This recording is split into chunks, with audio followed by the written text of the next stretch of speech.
ہر نیکی صدقہ ہے۔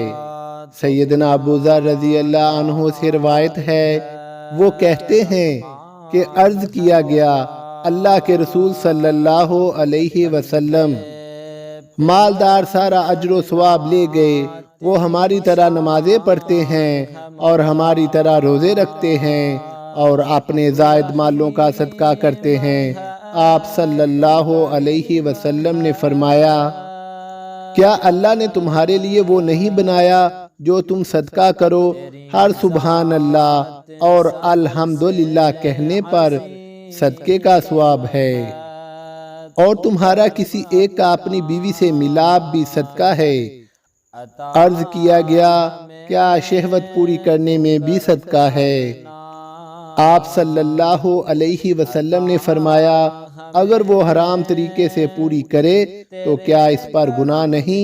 اسی طرح اگر وہ حلال طریقے سے پوری کرے تو اس کے لیے اجر ہے۔ 10 غلام آزاد کرنے کا اجر۔ سیدنا ابو ہریرہ رضی اللہ عنہ نے بیان کیا، رسول اللہ صلی اللہ علیہ وسلم نے فرمایا، جس نے یہ کلمہ دن میں 100 دفعہ پڑھا، لا الہ الا اللہ وحدہ لا شریک لہ، لہ الملک ولہ الحمد وہو علی کل شیء قدیر، اسے 10 غلاموں کو آزاد کرنے کا ثواب ملے گا اور اس کے لیے 100 نیکیاں لکھ دی جائیں گی اور اس کی 100 برائیاں مٹا دی جائیں گی، اور اس دن وہ شیطان کے شر سے محفوظ رہے گا شام تک کے لیے۔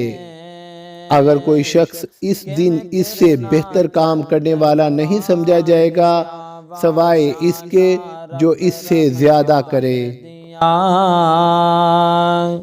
واشانا رب رحمان دیاں، تو رب نو واجا ماری جا